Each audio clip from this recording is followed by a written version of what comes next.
Hey guys, and welcome back to my channel. So today we are talking about teenagers. Okay, I've been a little dramatic, guys, don't mind me. Yeah, so I normally kind of talk about, you know, toddlers and my little ones, but I never talk about my teenager. So guys, if you're new around here, I'm a mom of 3. So I have a 15-year-old girl, an 8-year-old boy, and a 2-year-old toddler. And yeah, so I would love for you to hit that subscribe button if you're new to my channel, and also make sure you hit that notification bell so you're notified every time I put out a new video. Today we are going to talk about teenagers. So I wanted to kind of share with you guys what I've learned about parenting a teenage girl. So yeah, I hope you guys find it useful. So first and foremost, she cringes at the thought that I am actually on YouTube. She's like, Mom, what are you doing being on YouTube? You're too old. I'm like, girl, I'm young, okay? So let me let me give you a little background. So basically, I had my daughter young. So when I say young, I was an adult. So I had her when I was about, how old was I? I think I was 21. Yes, I had her when I was 21. And so during that time, I didn't have any friends who had children at that time. It was only my sister, actually. So my sister had her daughter 4 weeks before me. Yeah, can you imagine my parents? Yeah, that's a different story for another day, guys. And yeah, so I wanted to, I'm not sure how this video is gonna go. So I might be all over the place, which, you know, to be honest, teenagers are. But you know, I just wanted to say this, that parenting is one of the hardest job on the face of the planet. Honestly, it's such a shame that these kids don't come out with a manual, isn't it? So parenting in general is just the hardest job ever. And then when they get to teenagehood, you're like, who are you? Like, seriously, who are you? You know, because they're just completely changed. But on the flip side, I must admit that I feel like teenagers get a bad rap as well. You know, we've all been teenagers, so we can, you know, we can relate and understand what they go through. Because let's think about it, you know, your hormones are all over the place. You're still trying to figure out who you are, and there's just so many things going on. You got pressures of school, parents want you to do well. So I feel like there's so much on their shoulders, you know. So yeah, so let's kick off with number one. One of the things I've learned through parenting in general is that it's important for kids right from the get-go for them to have rules, guidelines, and boundaries in place. I think that is just so important, you know, because in the society we live in, you know, we all need boundaries. We all need to have rules in place so that, you know, we act accordingly, you know. So I feel like children need that structure, and if they don't, then they start, you know, acting out and misbehaving, and, you know, they're labeled as naughty kids or bad kids. It's not that they're naughty, but they just don't have those structure or those boundaries in place. That's all it is, and we all need that. So that's one of the things I learned. And speaking of boundaries and rules, a friend of mine had once asked my daughter, between myself and my husband, who is the stricter parent, and without even flinching, actually, to be fair, she took a while to answer that, and then she did say that it was me, and I was so shocked. I was like, me being strict? Because I don't see myself as strict. I would say that I am firm but fair, and then also fun. But then I thought about it later, and I thought, you know what? Yeah, that's fair enough, because what it is, I spend more time with the kids, and Happy comes home in the evenings, and obviously he's the fun dad, right? You know, he carries them on his shoulders, he's tickling them, he's playing with them. So in comparison, I look like I'm the, you know, stricter parent, because I tell them off every day, all the time, you know, because I spend more time with them. But yeah, definitely, I think it's important, because sometimes as parents we feel like, oh my gosh, you know, if we have these you know, rules in place, or these structures in place, it seems like, you know, we're being, you know, we're being tough. But all these things that we're doing is acts of love. You know, that's the most important thing to remember as a parent. Everything you do, you need to do it as an act of love, and do it in a loving way. Yeah, not act of love, sorry. Do it in a loving way. Because our jobs, you know, we've got so much, you know, to do. We want to prepare them for the world. We want them to be successful. We want them to be happy. We want them to be healthy. There's so many things that we want to make sure, you know, that they are as human beings, you know, that you know, we need to kind of make sure that we do it in a loving way. The second thing I've learned is also communication. And I know communication is one of those words that, you know, we hear being thrown around all the time, but I think it's such a vital thing. Especially, you know, I think with children in general anyway, but with teenagers, it's so important to have that line of communication open, you know. And in our household, I mean, from day one actually, even before I had children, I always wanted to have a child that knew that I would always be there for them, that they could talk to me about anything, they could always come up to me no matter what, even if they've done something wrong. I always want my kids to feel like they can talk to me and my husband about anything. They can just come to us and just tell us about anything. And I think I think communication is really important, because as teenagers, we've all been teenagers, guys, you know, and sometimes things can happen out there and you feel like, oh my gosh, I'm scared, I can't tell my parents. You know, I've had friends who couldn't tell their parents anything.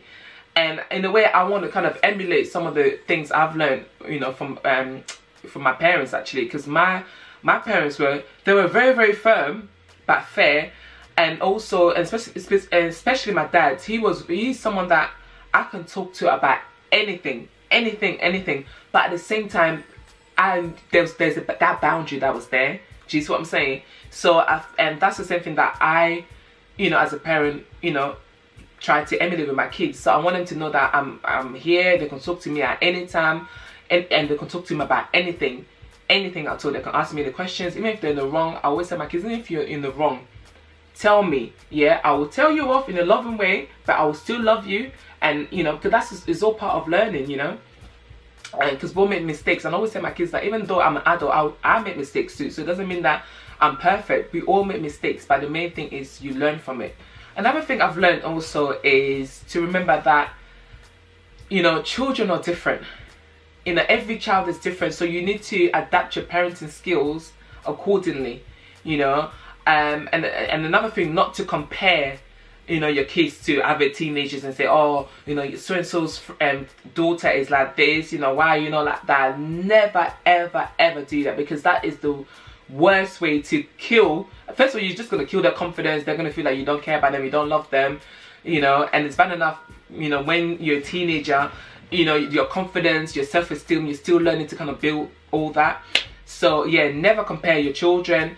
And I know it can be hard sometimes, but you know, not to compare children and think, oh yeah, you know, when such and such was this age, they never did X, Y, Z and all that kind of stuff. But never ever do that, because think about it yourself. When you were a child, would you have wanted your parents to kind of compare you to your siblings? Like, that's the worst thing ever. And I used to hate that, you know, when, you know, my parents would say, oh, you know, we used to compare myself and my sister and all that kind of stuff. I just used to hate that. Yeah, so guys, I'm sipping on my coffee. I totally forgot that I had my coffee right there. Another thing I've learned about parenting is that you never ever stop learning. Your kids will teach you so much, you know. You never ever stop learning. And yes, you are going to make mistakes, you know. You are going to make mistakes. There's nothing wrong with that. But as long as you learn through those mistakes and you keep adapting, because parenting is just, there's no like one size fits all. Every child is different, you know. Obviously every parent is different, the environment is different. So I feel like, don't compare another thing is that don't compare your child to another person's child of the same age and think, okay, how come that person, maybe I must be doing something wrong, because I think there's a lot of parent shaming there as well, you know. And every child is different, because although I was raised with my 5 siblings, I mean not 5 siblings, altogether we're 5, but I've got 4 siblings, but we're all completely different. So you will not even think that we were raised by the same parent. So that's another thing to remember, you know, that, you know, as parents, all we can do is to do our best. But, you know, our children, you know, are their own people, you know. You may have children who are very different personalities and have different views or behave differently. That is fine. It's all normal, okay? Another thing I would say is also, as a tip actually, is don't try to be their friends. Your kids are not your friends, okay? Your teenagers are not your friends, okay? Because I know some parents who are like, oh yeah, you know, me and my daughter we're like best friends. And there needs to be a clear boundary. They need to know that, listen, you're the parent and they're the child, okay? Yeah, The thing with me, I'm cool, I'm fun, you know, my children, we joke and laugh, but they know that I'm not their friend. Do you see what I'm saying? And I think that's where the confusion lies sometimes, because if you solely try to be their friend, then when you try to implement, you know, when you try to discipline them, or you put in some rules and boundaries, that's when you know, you can have some friction basically.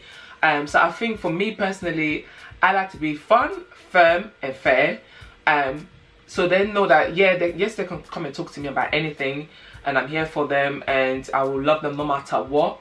And yeah, that's another thing as well. I know I keep going all over the place, but yeah, I think this is a very important point for your kids to always know that you will love them no matter what happens to them. No matter what they do, you will always love them. You might not agree with them, you will tell them off, but you will always love them no matter what. And for once that is instilled in them, then they know that they can always come and talk to you about anything, because they know that yes, my mom will be angry with me, she'll be upset, she'll be disappointed, she'll be whatever, but she will always love me. Okay. Yeah, so going back to them not being your friends, because your kids are not your friends. Do you see what I'm saying? You don't tell your friends when to go to bed, do you? You know, you don't tell your friends when to come home for, you know, what time to come home from the party and stuff like that. So I think one thing I've learned is that to find that balance where obviously as they get older and as they transition through teenagehood, that, you know, you as well, you become a bit more flexible, but still in the background, still have that guidance going on. Another tip is to make sure you listen to your children, because that's one of the things that you hear kids and teenagers say to their parents. Oh, mommy, you don't listen, you don't understand me, no one understands me, no one gets me, you guys don't even listen to what I have to say. And I always think to myself, when you hear your child say that, you need to stop and actually listen. Listen to what they're saying, what they're trying to say to you. And that's what I do with my daughter, because sometimes, you know, if she's going through a certain period or whatever is happening, and you know, and she's trying to talk to me, I always have that in the back of my mind. Okay, what is she really trying to say? Because sometimes teenagers, they're not exactly forthcoming, are they? So sometimes I feel, okay, what is she trying to say to me? What isn't she saying? You know, because sometimes they want to say something to you, but they don't know how to say it. So when she talks to me, I always listen out for, you know, behind the words, what is she really trying to say to me, you know? And also think about when you were a teenager, you know, come on, we were all teenagers. We didn't just, you know, get here as adults, you know, we were all teenagers. So I always think to myself, you know, when my daughter talks to me, I always think to myself, okay, you know, I remember when I was a teenager, you know, or when the situation arises, how would I have wanted my parents to deal with this situation? You know, what would I want them to have said to me at that point? And the main thing, last but not least, guys, main thing that I want to leave with you guys is to always focus on what they need. Yeah, what your children or your teenager needs. Yeah, not what they want, because we all know, you know, teenagers want so many things. Mommy, I want this trainers. Mommy, I want that X, Y, Z. But we all, as parents, we always tell them to focus on what they need. Okay, so for example, it could be emotional support. They just might need you to just be emotionally present, you know, not there on your phone tapping away. Do you know what I'm saying? Check in with them every so often. So guys, just to round up the discussion, there's not a right or a wrong way of parenting teenagers. We all have our own parenting styles, so you just do what works well with your child. And also, don't be afraid if you know you parent your child a certain way and it doesn't work, or they react to it in a different way. Listen, try a different way. You know, try a different style, because as I said earlier, you know, they don't come with a manual, so we're all trying to figure out this thing. You know, we're all in it together, guys. So guys, so this is it. We've come to the end of the video. I hope you've enjoyed it. Please give me a thumbs up if you've enjoyed it. I'd love to hear your thoughts on this topic. Let's continue the conversation down below. So make sure you comment below and tell me, you know, do you have a teenager? Are you going through anything similar, you know, or do you agree with some of the things I've said, or do not agree? What are your thoughts really? Or, you know, if you've got young ones, you know, what questions do you have, you know? And yeah, guys, so do let me know if you want me to do some more videos around, you know, teenagers and, you know, and things like that. So yeah, I need to stop rambling. So guys, with that being said, take care, and I'll see you in my next one. Bye.